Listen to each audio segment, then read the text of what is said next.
Good morning, Chris and Monique.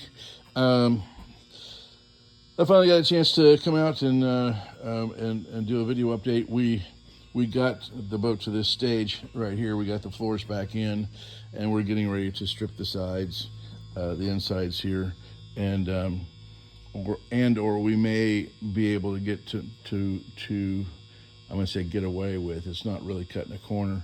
We do this all the time. We can do a light sanding on this and do what we call an overstain with the correct color stain, and then varnish this on the inside. So that's kind of my plan right now, is to start with that concept.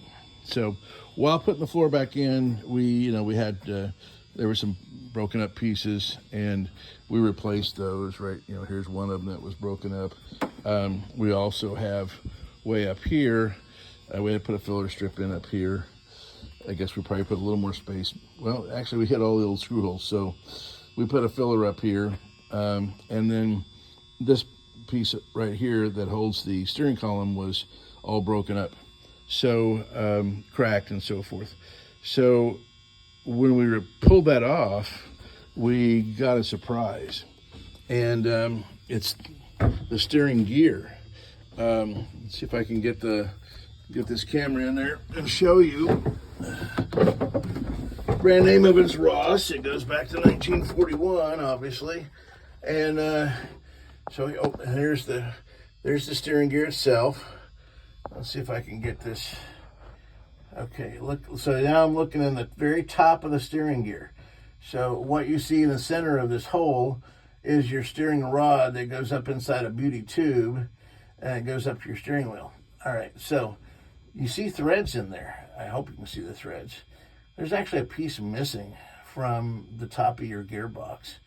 It holds a bearing and a seal, and it holds the whole thing together. I can unscrew see if I can do it on camera. I can unscrew this. As you see, that's coming out of the steering gear.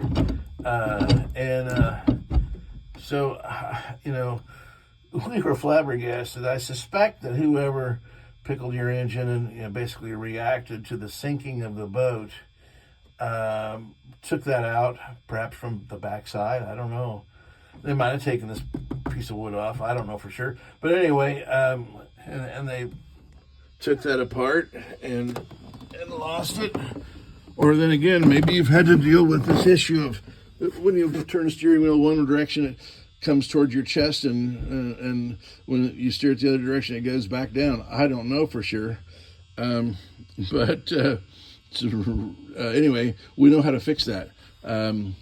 We tried to just buy the part, and we found only one place that we could get the part, but they won't sell the part without doing the rebuild on the gearbox.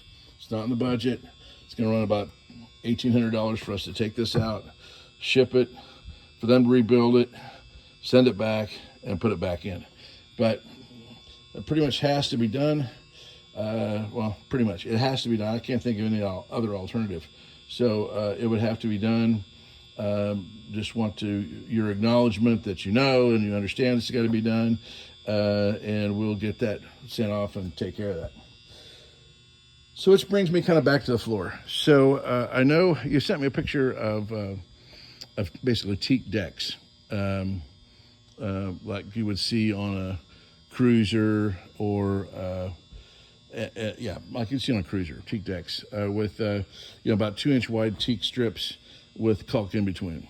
So now at first I thought, that really can't be done, because once I fastened those down to these pieces of wood, we can no longer pull these pieces of wood out if we have to service the inside of the boat, if another plank splits or cracks, or you put a hole in the plank, whatever, we can't take the floor up anymore, because we have one set of fasteners down here, and then we would fasten down our strips and onto these, and so now we're done. We can't pull it out anymore.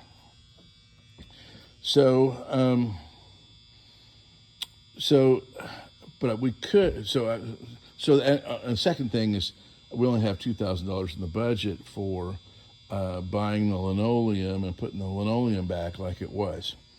We can come up with other colors and actually some linoleum with some patterns that was very popular and used in Chris-Crafts back in the 40s and 50s. I'll show you in a separate video. I'll show you some of the samples that we have. We also have some modern materials that could go down that instead of linoleum. We have some modern materials some that simulate the teak planking and lay in or snap in, and some that you see on pontoon boats. It's a matter of fact, we did a boat 15 years ago before this stuff was available. The customer is an interior designer, and she had us use a rattan rug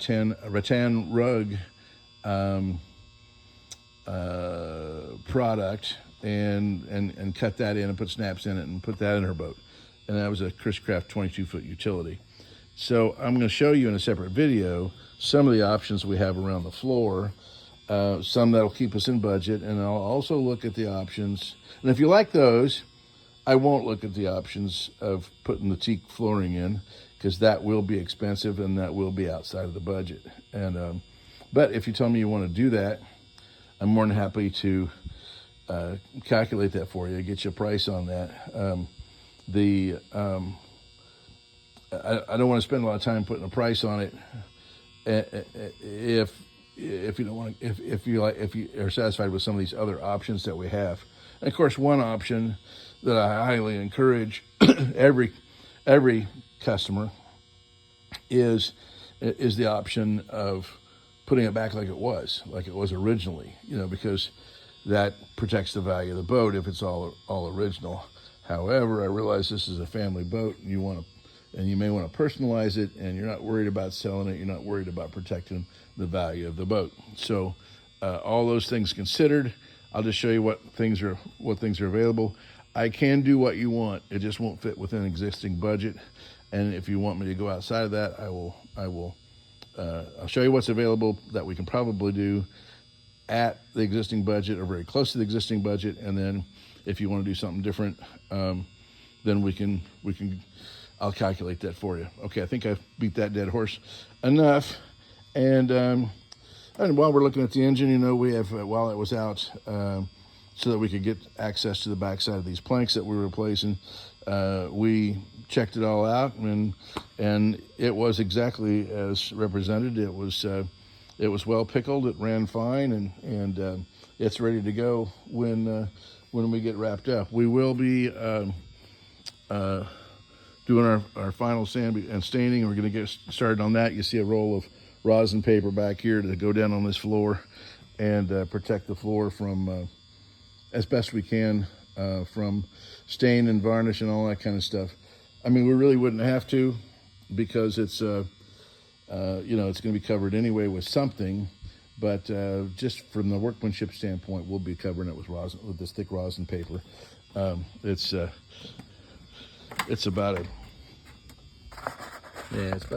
pretty thick, pretty stiff, about like poster board on a roll. All right, with that, I'm going to send this video and be working on the flooring options video.